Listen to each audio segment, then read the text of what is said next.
Hello friends, welcome to literary site. आज का हमारा टॉपिक है आ फादर्स लेटर, जिसे विलियम हेजलेट ने लिखा है।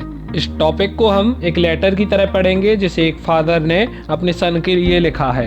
जब वह स्कूल जाने की शुरुआत कर रहा होता है, वह अपने बच्चे को संबोधित करते हुए लेटर की शुरुआत करते हैं। वो अपने बच्चे से कहते हैं कि अब तुम स्कूल में सेटल होने जा रहे हो, जो कि तुम्हारे लिए एक न्यू वर्ल्ड की तरह होगा, जिसमें तुम भी नए होगे। और जैसे कि मेरी यानी फादर या राइटर की हेल्थ ज़्यादा अच्छी नहीं है, इसलिए राइटर अपने बेटे के साथ ज़्यादा टाइम तक स्टे नहीं कर सकता। इसलिए वो अपने सन के लिए कुछ एडवाइसेस इस लेटर के थ्रू देना चाहता है, जिसे वह अपनी लाइफ में फॉलो कर सके, ताकि वो एडवाइसेस उसके सन के यूज़ में आ सकें और वो अपने फादर को भी उनसे याद रख सके। और कम से कम इन एडवाइसेस से वह अपने सन को उन मिस्टेक्स के अगेंस्ट अवेयर तो कर सकता है जो कि उसने अपनी लाइफ में कभी की थी। आगे राइटर बताता है कि जब वो और उसका सन न्यू प्लेस ऑफ डेस्टिनेशन यानी स्कूल जा रहे थे, तब उसके सन ने बार बार वो शब्द कहे थे कि स्कूल में पढ़ने वाले सभी पीपल या स्टूडेंट स्टूपिड यानी बेवकूफ़ होते हैं, और उसका बेटा उन स्कूल पीपल को ब्लेम यानी दोष दे रहा था।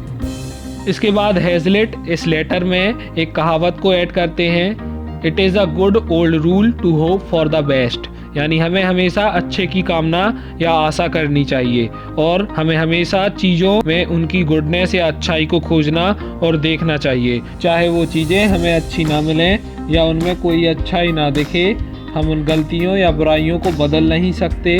इसलिए हमें अपने आप को परेशान करने की बजाय जितना हो सके उन्हें एक्सेप्ट करना चाहिए।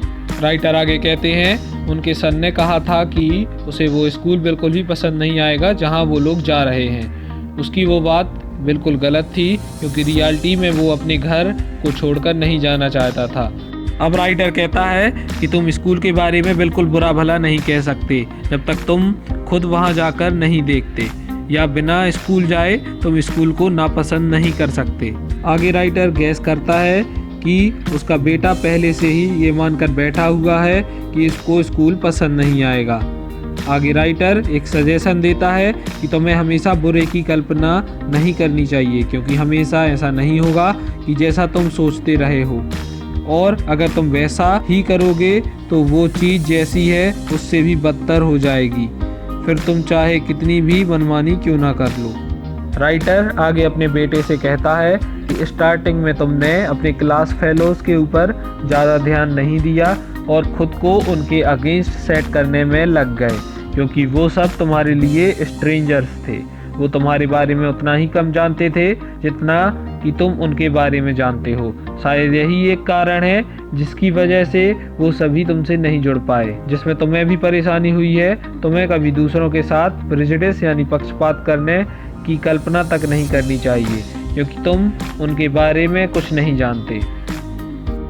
प्रेजुडिस एक गलत तर्क है और ऐसा करने से आधा संसार तुम्हारा विरोधी बन जाएगा। तुम्हें तब तक उनके बारे में बुरा नहीं सोचना चाहिए जब तक कि वे तुम्हारा कुछ बुरा ना कर दें, और अगर कर भी दें तब भी तुम्हें उनकी गलतियों को एवॉइड करने का ट्राई करना चाहिए जो कि तुम्हें उनमें दिख रही हैं। ऐसा करने से मनमुटाव और नाराज़गी भी नहीं होगी और शत्रुता भी समाप्त हो जाएगी। हेजलेट आगे कहते हैं कि मैंने सोचा था कि तुम अपने क्लासमेट्स की ड्रेस को क्रिटिसाइज़ करने पर उतारू होगे, जो कि तुम्हारी खुद की ड्रेस से अच्छी नहीं है।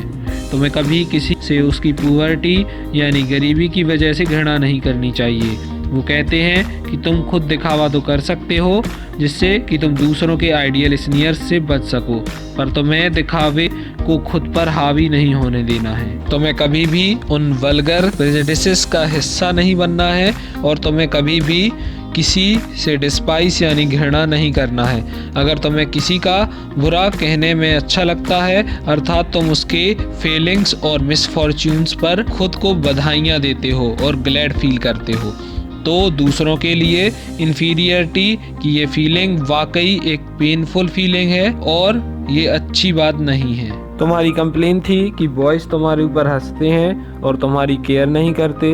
तुम्हें घर जैसी सुख सुविधाएं नहीं मिल रही। तुम्हें स्कूल भेजने का कारण ही यह था कि तुम स्ट्रॉन्ग बनो, ताकि तुम लाइफ में आगे आने वाली परेशानियों के लिए रेडी हो सको। तुम हमेशा मेरे साथ नहीं रह सकते। तुम अभी तक अपनी मनमानी करते रहे और बिगड़ गए, लेकिन तुम अपने गुड नेचर और सेंस से कुछ अच्छा पाओगे। अब तुम्हें अपनी लाइफ में इक्वल एज के या स्ट्रोंगर फ्रेंड्स मिलेंगे, जो शायद तुम्हारे लाइक्स और डिसलाइक्स का मजाक उड़ाएंगे, जो तुम्हें अन्यायपूर्ण लगेगा। इसलिए लर्न करने वाला सबसे पहला लेसन ये है कि इस वर्ल्ड में तुम्हारे अलावा भी बहुत से लोग हैं। तुम्हारे स्कूल में कई लड़के हैं जिनके अम्यूजमेंट्स और परस्यूट्स के कंसीक्वेंस यानी रिजल्ट उन्हें ही मिलेंगे जैसे तुम्हारे वर्क्स के तुम्हें। तुम जितना ही इस सेल्फ इम्पोर्टेंस की हवा में बहते जाओगे, उतने ही नाकामयाब रहोगे और हंसी का पात्र भी बनोगे। केवल ट्रू इक्वालिटी ही ट्रू मोरालिटी और ट्रू विजडम है।